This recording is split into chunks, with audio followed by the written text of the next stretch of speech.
All right, so for part 2, we're going to do the word problems. The campus bookstore has estimated that its profit in dollars from selling X hundred basketball conference championship t-shirts is given by the equation shown below. So P equals P for profit, negative 43x squared plus 579x minus 522.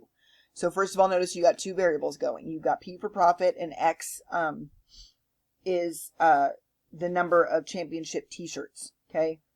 But we're talking about as time progresses. So the demand is currently 600 t-shirts. So that's at this exact moment, 600 t-shirts are wanted. Euphoria over the championship is subsiding, so the demand is dropping by 200 t-shirts per day.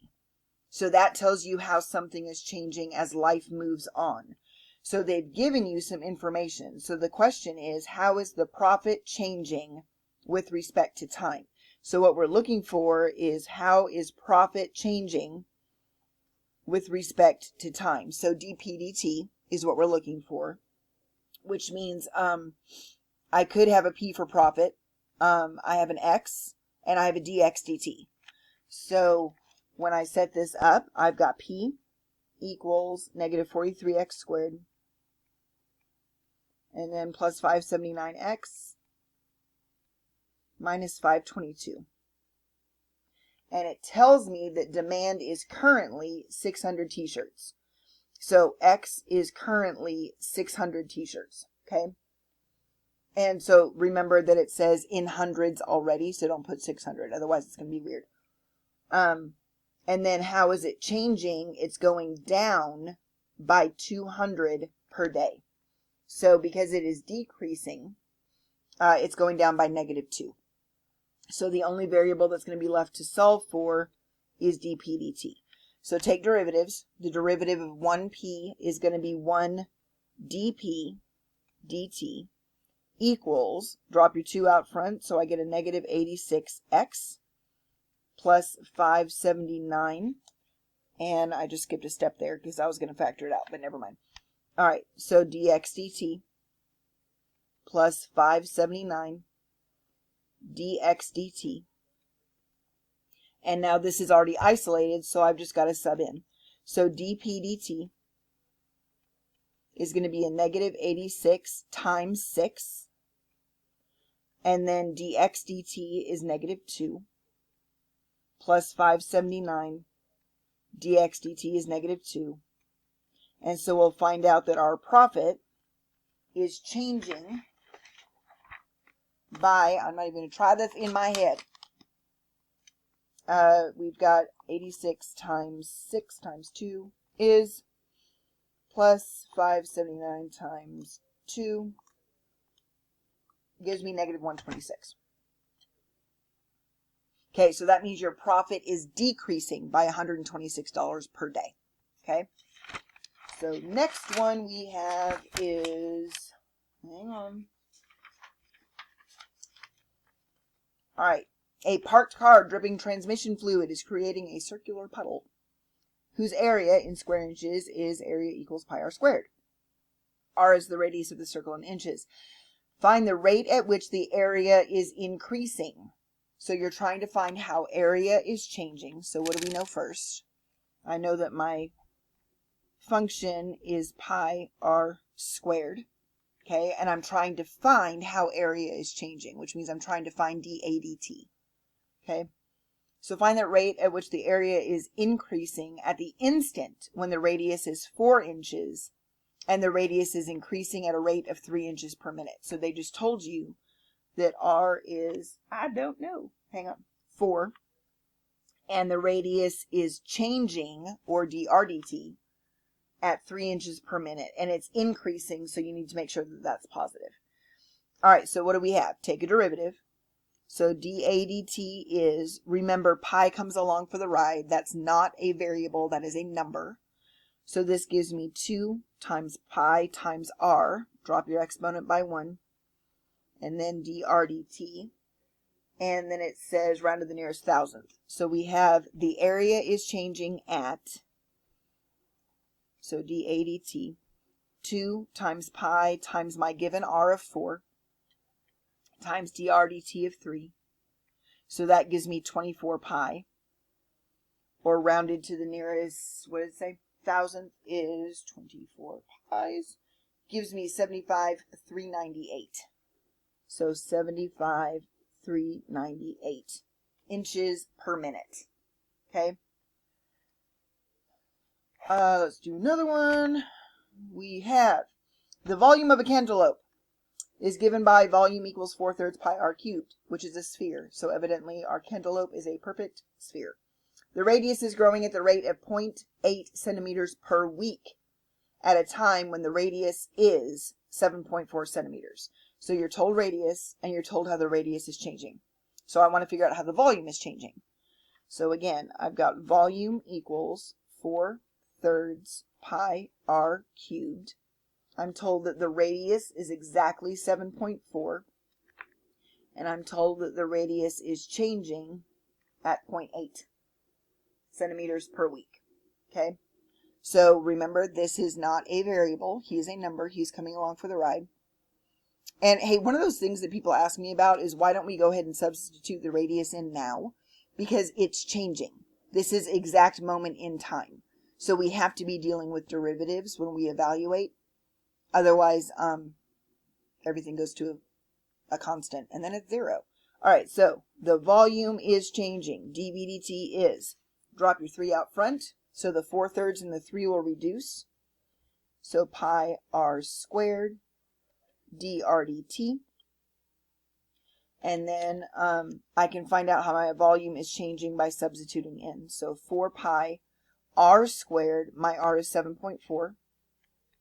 And my dr dt is 0.8.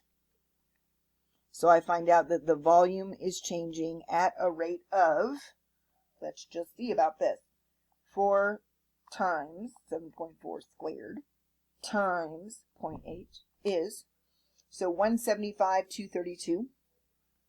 175,232 pi, or it is going to be times pi, gives me 550,507. 550,508, actually, when you round it correctly. Okay, so you can leave it in terms of pi, or it's saying round to 1 decimal place. Atlantic Ocean. So there you go. So that's how the volume is changing in centimeters cubed per week. So the last one is a child flies a kite at a height of 50 feet. So I'm flipping. Hang on. All right. So the here is my child, who is connected by its head. All right. Child flies a kite at a height of 50 feet. So I know that this is 50. Okay. The wind carrying the kite horizontally away from the child at a rate of 26 feet per second. So this is moving this way at a rate of 26 feet per second. How fast must the child let out the string when the kite is 130 feet away from the child? So I know that this is what I'm trying to find. So first of all, what do you have? You got a right triangle. Okay, the height is not changing. The height is 50 regardless. But I'm going to have to figure out these other things first. So first of all, what do we have? This is going to be x. This is going to be y, and this is going to be the distance from the kid, so he's d. All right, so for Pythagorean theorem, I've got x squared plus y squared is your radius squared, or your hypotenuse squared. I just put r, sorry.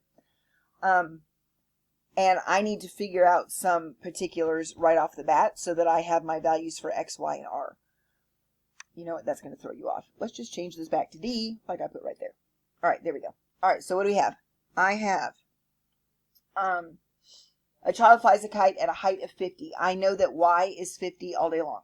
So I'm staying in algebra world for a second just so I can figure out these other two values.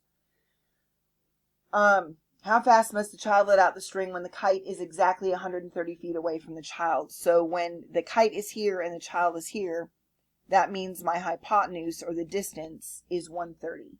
So I know that this is 130 squared. Well, I need to know what this is, because this is going to be representative of the wind. Okay, so I need to know what x squared is. So again, I've only done algebra. I haven't done any calculus yet. So 130 squared minus 50 squared is going to be 14,400. and then raise that to 0.5 gives me 120. Okay, so x is going to be, at this particular moment in time, x is 120.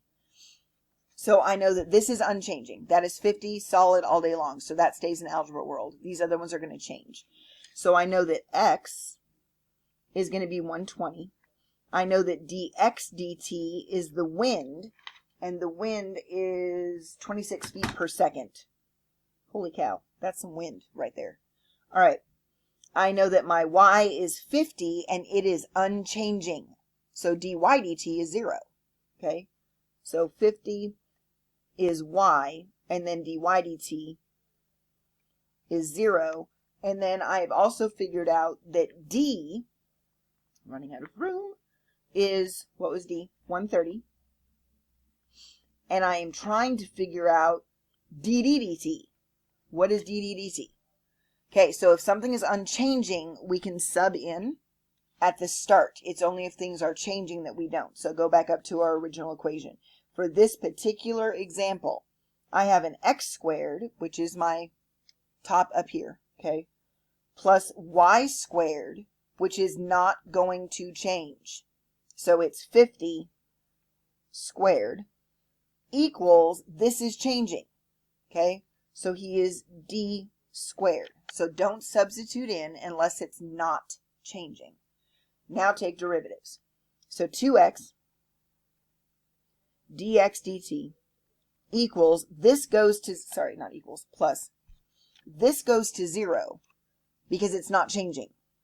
So if you had forgotten and you put the 50 in there, as soon as you multiplied it by dy dt, it's not changing. So that term would go to 0 either way. But notice that your y squared is not changing, so he's gone. Equals 2d dd dt. And now I can just sub in all the information I already found. So calculus is done. It took us one whole step. So what is my x value? X is 120. What is dx dt? That is 26 feet per second, which is hurricane force winds, equals 2 times, what is d? It is 130. And what is dd dt? That's what I'm trying to find. I'm trying to find out how that distance is changing from the kite moving away from the kid. So all I have to do is 2 times 120 times 26, which gives me 6240, equals 260 dd dt. And now I just need to get dd dt by itself, so divide both sides by 260, and I get 24. 24 is my change in the distance as time progresses per second. So the kite is moving away from me at 24 feet per second at this precise moment in time. So that is the end of this section, 12.5.